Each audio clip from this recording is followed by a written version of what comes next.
So a couple of key points or just things that I've thought about while on my first official van life trip. Some positive, some negative. First, let's start off with an easy positive one.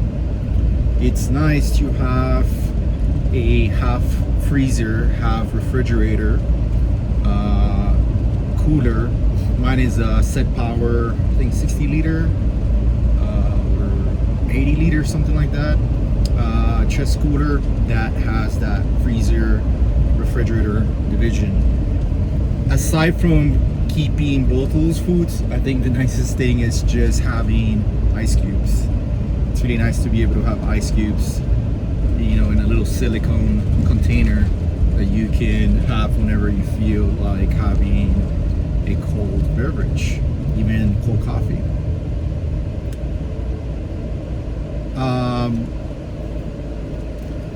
Challenging, and this has a lot of different things about it, is being a driver, navigator, DJ, speed checker on your directions app, AC controller, snack provider, what else? Entertainment on your own is challenging. It's very nice to be able to travel on your own and feel comfortable. I think it's a lot nicer and sweeter, and also being able to share all those things with a partner or a friend or just somebody on the passenger seat. I think it's very nice. So those two. Third, my demands for power, electricity, were not as high as I thought. I have a 300 amp hours battery. I don't have a DC to AC converter because I don't use any 120 watts appliances or anything. I really don't see the need for it.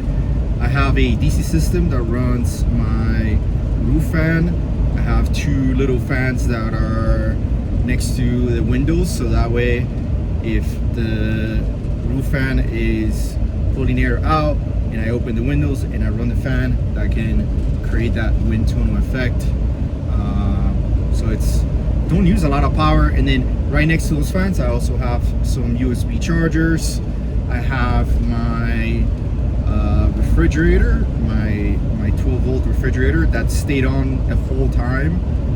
I have some reading lights right next to the fan as well. If you look at my other tour video, you'll be able to see that I have everything sort of like a charging station, fan, night light, all in a little shelf. So it's all in one place. I have two of those, one by each window.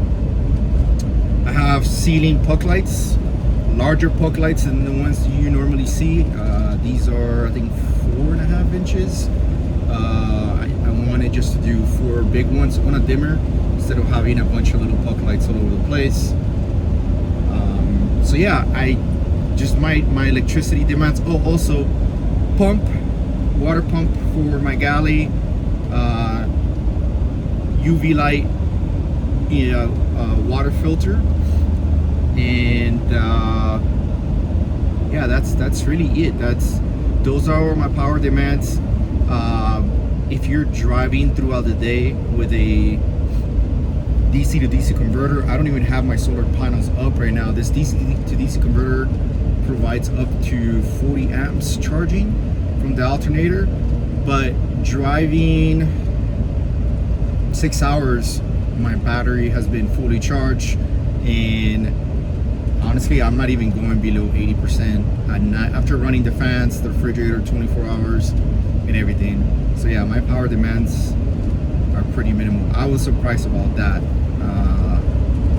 But which makes me think it would be nice if I added another one of those batteries. I would be at, I think these are like 310s. That would be like a 610, and that would be good enough to have a one of those new style 12-volt DC air conditionings, the truck ones that are coming out of China. Just because I find that as soon as you start going to sleep, the van is really hot, and then hopefully where you are, it cools down a lot. In Montana, for example, it will get up to 85, 90 during the day, and then at night it will cool down, I think 58 one night, 55. But it takes a while for all that heat to dissipate. So having an air conditioning that you could run for a little bit of time will be very beneficial, and will be nice. Which leads to my next point. As soon as you get into the van, if you've been hiking or you've been away from the van, turn on your fan up top, open your windows, get that airflow going, because it's not just about the ambient temperature, but just the heat that it's being retained in all your insulation, your wall panels, and your seats, your bed, your mattress gets hot. So even if the air temperature changes quickly, it takes a while for everything else to sort of acclimate. So yeah, be on top of it with that. I have a full kitchen setup. Haven't done any cooking in almost 5 days now, and I've been sort of eating out. I like eating at local spots, and for me, I've done intermittent fasting before, not currently doing it, but I find that while traveling, I can have one big meal a day, something like a burger, a burrito, and be good for the rest of the day, and not have to eat. I don't really snack a ton or anything like that, so I'm not always snacking. I know other people enjoy that. I just don't care. I do keep beef jerky and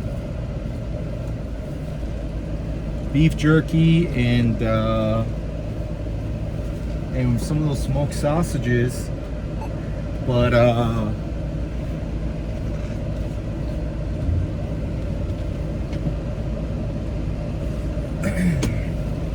but I don't snack all around. If anything, just mainly having cold drinks, like I mentioned. It's nice to be able to pop those open. Oh, another tip for acclimating your mattress: don't leave your comforter or whatever you cover yourself at night with, because that just creates more heat. Way before you're ready to go to sleep, take your bedding off, just not your sheet, but all your like covers and stuff off, so that you can get that heat dissipating in the mattress, especially if you have a foam mattress. I have, see that over there, that's like whiteboard material, and I have there, and I have it in the back. I forgot to bring some dry erase markers because I just wanted to jot all these different ideas and little projects that I have missing for the van that I want to complete, or new stuff that I think about as I take a trip. But I think that's it. That's all I can think for now. Maybe a lot of these don't apply to you. Maybe some of them will inspire something that it's related to you. Yeah, that's all.